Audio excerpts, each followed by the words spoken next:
we start antigens, immediate and present date.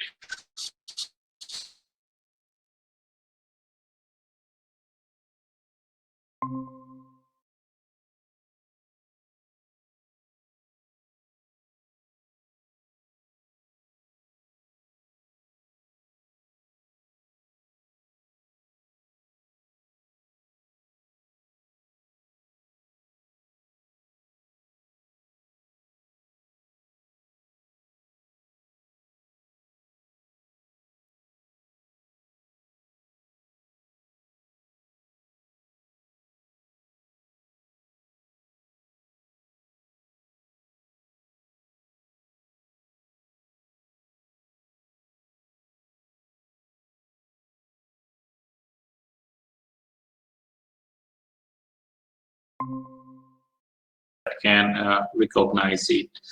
Unless the T cells recognize the antigens, they cannot release the cytokines for differentiation of the lymphocyte plasma and production of antibody. So the T lymphocytes play a central role, more particularly the T helper cell population. So they have to be properly stimulated by the process antigen presented along with MHC+2 molecules. So that's the theoretical purpose. So we know that in the dermis layer, in the skin dermal layer, the dendritic cells are abundantly present. So if you give an intradermal injections, the processing and presentation of the antigens will be most effective. So as a result, the immune stimulation will be maximum. That's why there are certain tests and certain vaccination programs where the injection is given intradermally. Of course, we must remember that it is not always in a safer mode. Sometimes repeated intradermal injections may lead to a condition what we know as anaphylaxis, or it may trigger the hypersensitivity reactions. So for intradermal injection, since we are going to inject the antigen in the dermal layer, so obviously we need a very fine gauze needle. 20 gauze needles are very, very fine needle. Usually it is not used for any other purpose except in human for injecting the insulin to the tissues. This is a very fine gauze needle, 26 gauze needle. As you know, when the gauze number is decreasing, the bore of the needle increases. For example, a normal human injection purpose, whatever the disposable syringe that we use, it's say 2 ml or 5 ml syringe, the bore size is around 24 gauze or 22 gauze needle. But in veterinary practice, particularly in the large animal injections, always we prefer 17 gauze or 18 gauze needle, the needle with a very bigger bore size. You'll be amazing to know that during the blood donations, when blood is collected from a person, that needle is the biggest one. It is around 14 gauze. It's a very big needle that we use it so that the blood free flow comes out of the vein. But that is not used for any injection purpose. So as the gauze number increases, the needle become more and more fine, very thin pore needle. So for intradermal injections, preferably we use a tuberculin syringe of around 20 gauze needle, or we can use an insulin needle for that purpose. Okay, so in intradermal we need to prepare the sites and the back regions only we prefer in case of the rabbit. In all the cases, the first and foremost thing is that restraining of the animal very properly. There are many methods of restraining the animal. Until and unless you properly restrain the animals during the injections, the animals may aggressively appear and may get hurt very seriously. So first and foremost thing is to restrain the animal very properly. So this is some kind of practical demonstration only. So in the theoretically, I just try to put it in certain slide.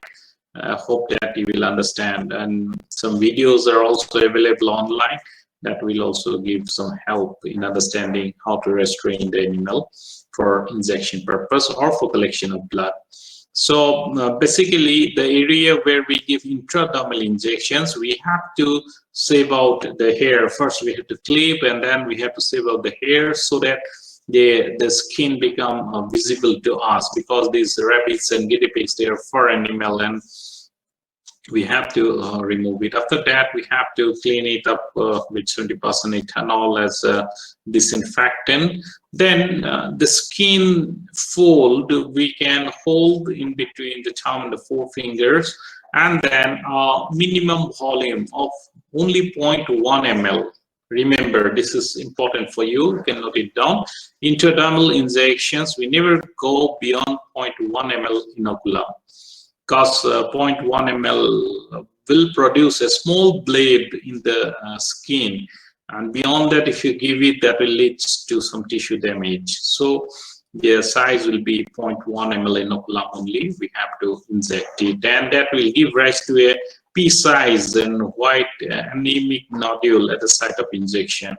So that is what we call as the intra-abdominal injection. In this picture, schematically, we try to make it understand about the different type of inoculums like intradermals. In case of the intradermal, with the syringe, we need to hold it almost parallel to the skin surface so that it can be injected, the needle can inject it in the dermis layer only.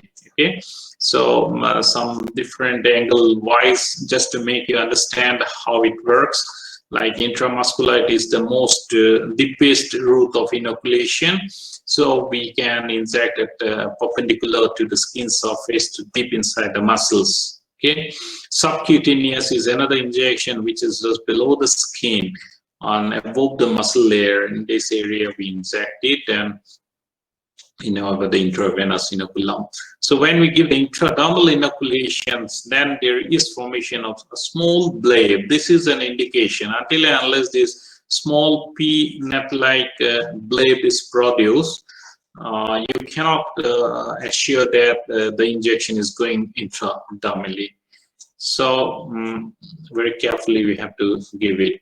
Okay, so next one is the subcutaneous injection. As I was describing in this picture here, subcutaneous cutaneous layer is this much thickness. They are having the epidermis, dermis, and the layer, and then it is the space between the muscles and the skin layer we call as the subcutaneous. So usually we pull the skin, so this subcutaneous space become increased, and that area we usually administer the inoculum. So for subcutaneous injections, we need on the syringe of around 24 gauge needle. We don't need a needle of 26 gauge. We don't need such a fine needle for subcutaneous. We can increase it up to 24 gauge needle. And usually we prefer in the neck, the abdomen, the back regions where the loose skins are available. So again here, the first thing is to restrain the animal very properly so that during the injection or inoculation process, they doesn't aggressively behave and doesn't get hard. Then we clean up this area, and then we take a skin fold and we inject it to the subcutaneous area. This is a diagram showing like if this is the abdominal layer and the skin layer, and this is the muscle layer. If you pull the muscles, then pockets will form, and this is what we call as the subcutaneous injection. There are many veterinary vaccines you need to administer subcutaneously.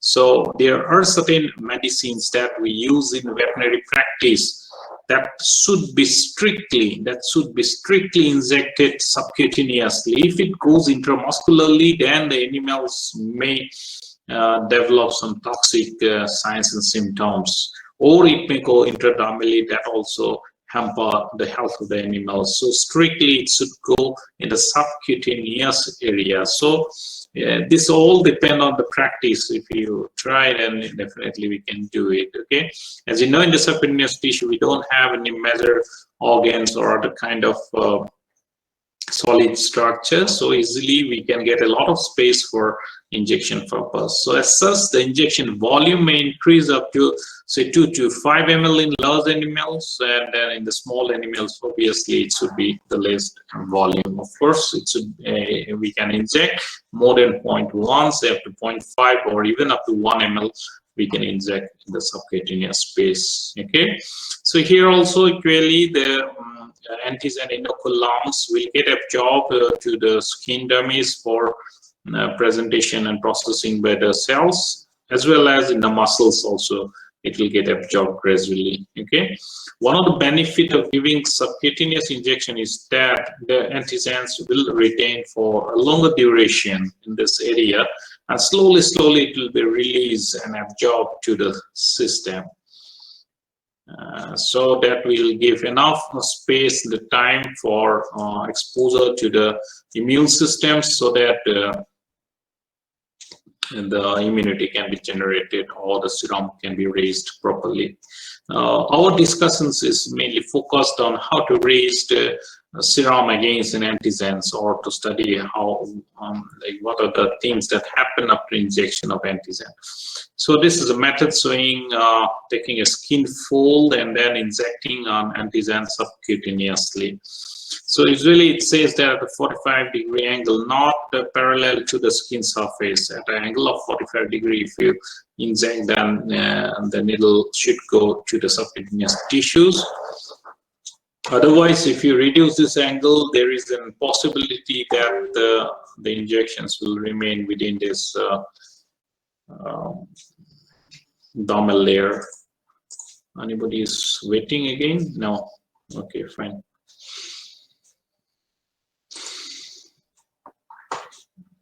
If you have any questions or queries, then you can ask me at any point. Then come to an inoculum, what we call as the intramuscular. Intramuscular means we need to inject in the muscles, and more particularly the heavy muscles, musculature area. We have to inject and release the antigens in the muscle. So for that, as in the previous slides we have seen it, we used to inject the needle, insert the needle at a perpendicular to the skin surface, so that, and that too also it should go deeper, the most deeper part, so 1 to 1.5 inch deep in case of the rabbit, and then using a 22 or 24 gauge needle we can release the antigen. So usually we prefer the heavy musculature area of the animal. Okay, so in this process also, first and foremost thing is to restrain the animal very properly, so that most of the time what happens in the intramuscular injection, the animal will feel maximum pain, and then they try to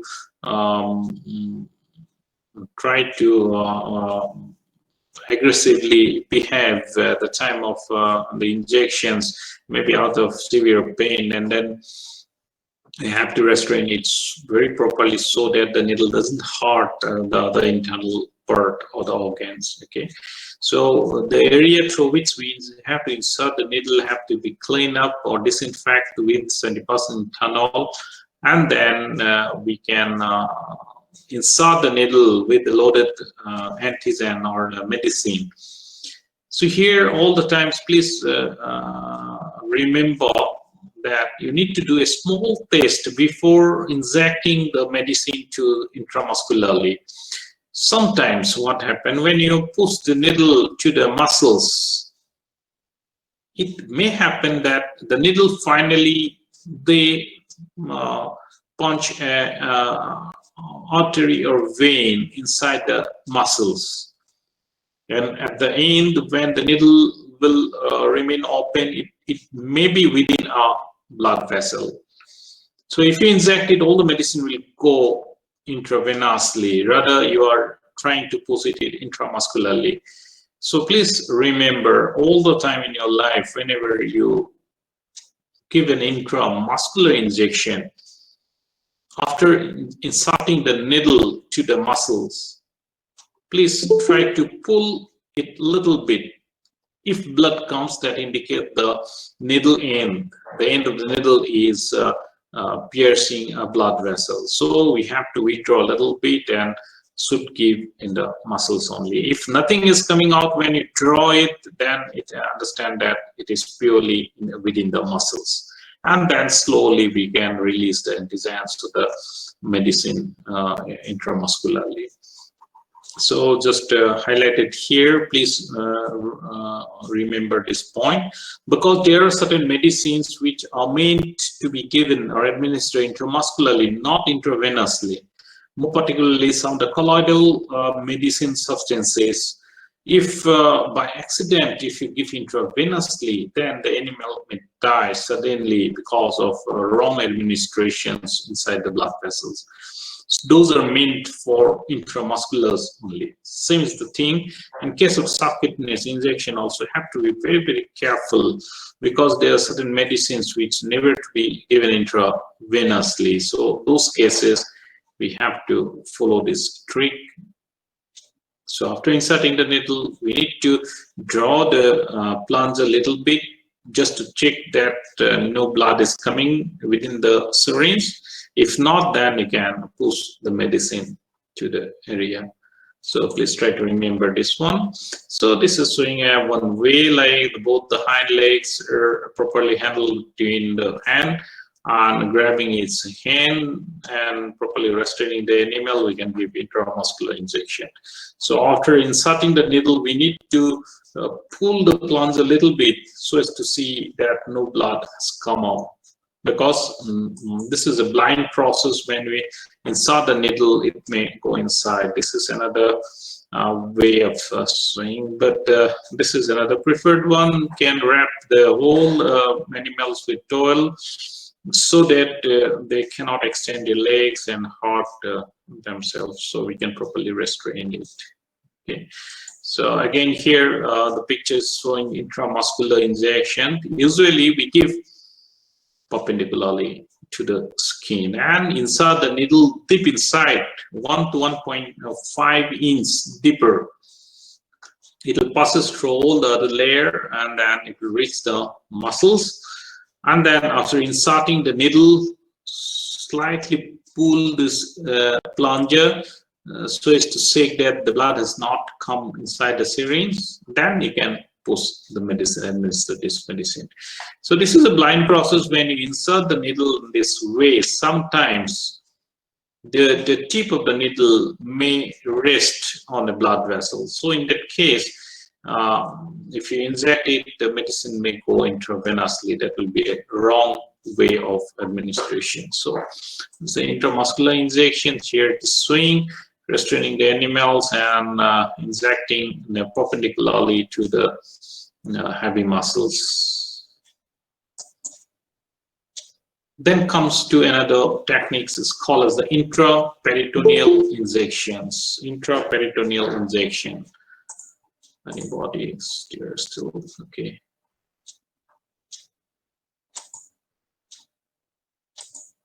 Intraperitoneal injections. So there are certain process where we inject the medicines or the antigens intraperitoneally. I mean, the medicine will rest in the peritoneal cavity. Now, this is an like a sensitive method. If you want to drop the medicines in the peritoneal cavity, we have to take care that the needle will never hurt the internal organ. As you know, the internal organs remain packed inside this abdomen. So obviously, we need to go for fine gauze, like 22 gauze needle for this purpose, maybe in the guinea pig or in the rabbit. And then we used to inject it in the ventral abdomen near the umbilicus in the median line. So in the ventral aspect, we have to give the injection, and to make the animal suitably rested, we have to hold the animal upright down. Okay, so we have to restrain it in the reverse orientations, and then very carefully in an oblique angle we can insert the needle And when you rest the animal and upright down, what happened? Most of the internal organs will remain in the bottom side. So at the topmost level, we can carefully inject raise the hind portion, and then we have to pull the peritoneal skin and the peritoneum, and then carefully we can give the injections into this area. All are practically need to be demonstrated, otherwise I don't know. Always like this is a guinea pig. If we can just hold it in this position, then most of the organs will be towards the bottom side, and then we can choose area for injecting intraperitoneally. So sometimes the intraperitoneal fluid, we need to collect it. In that case, we can use this procedure for intraperitoneal inoculum. So in case of the mice, again, intraperitoneal inoculum is a common practice. So we can hold the animal right down, and then we can inject using a fine gauze needle, preferably in the ventral sides, the median line below the umbilicus. So this is the preferred site of injection. So here we have to take maximum care so that the medicine doesn't go and the needle doesn't hurt the internal organs. Then come to the intravenous. This is a very common method of inoculum, and even for withdrawal of blood, we have to go for intravenous insertion of needle. So it is straightway inside the vein. We can put the needle, and either we can draw blood or we can inject the medicine. So usually we use a 24 gauge needle for this purpose, more particularly in case of the rabbit. In a rabbit, the suitable site of collection is the marginal ear vein. This is for injection purpose. If you can see a picture here, this is the pendulous ear of rabbit. You can see the marginal ear vein is located towards this periphery. Although this particular central vein is very prominent, but this is not a suitable site. This is an artery, and this slips very easily. If you try to punch this particular artery, and then you'll find it will just get it pushed to the sides, and rarely you can collect any blood, and the hematoma may form. So it is the marginal ear vein, which is located towards the inner canthus of the ear. Pendulous ear is the suitable site for giving intravenous inoculum. So we need a fine gauze needle, and then this marginal ear vein is preferred for injections. Okay, you can put a clip, and the veins will get engorged, and then we can inject the needle. And after that, we can release this pressure so that the medicines will flow inside. Okay. So this is one way, and we have to restrain the animals very properly, maybe somewhat swing it here so that it cannot move. And we can insert the cannula into the marginal ear vein, and we can collect the blood, or we can inject the medicine. Okay.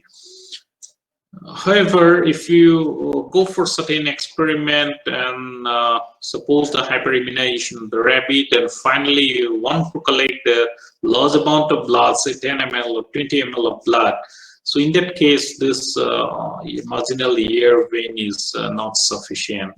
So for that, we need to go for cardiac puncture. So there is a procedure through which, of course, we need an expertise hand, and in between the third and the fourth intercostal space, we can feel the pulsation of the heart. After properly restraining the animal, we can insert the needle directly towards the heart, and we can draw a large volume of blood. Okay, but that needs a lot of practice and expertise. Otherwise, the animal may die because of piercing the heart. So These are some of the methods.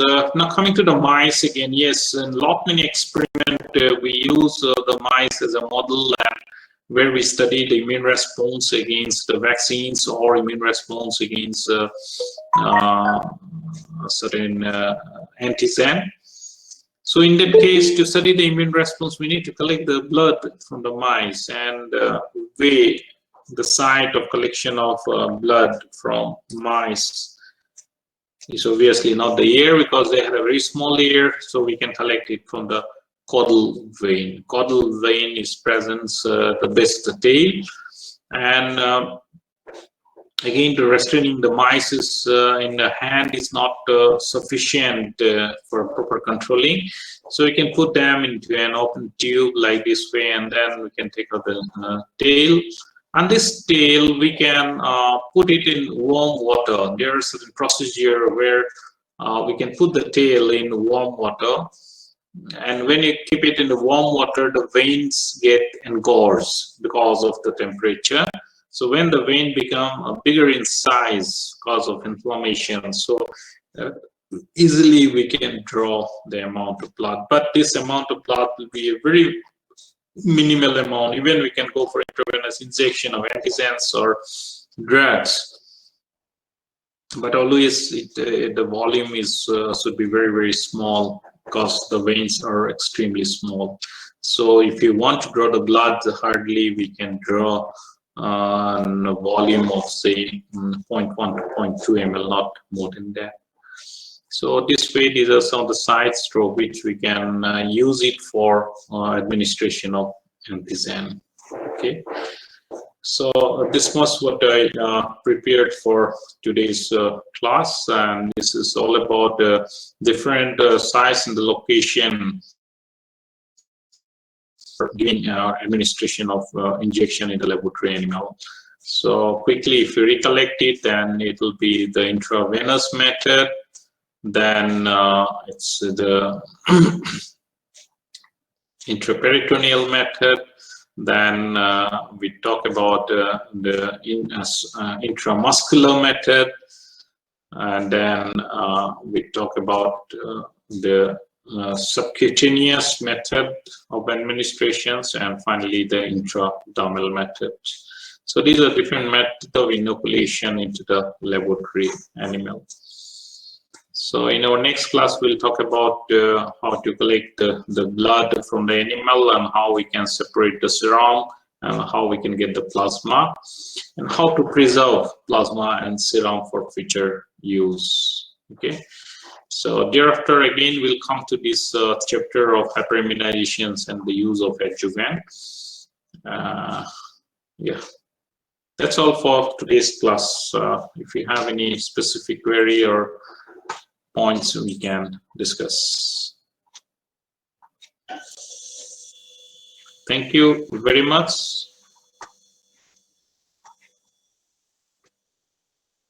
Thank you, sir. Thank you, sir. Yeah, if you don't have any other questions, then we can wind it up. Yeah, Brukesh Mara, after a long time gap, I could see you. Everything is fine? Thank you, sir. Yes, sir. Present, sir. Absolutely fine? Yes, sir.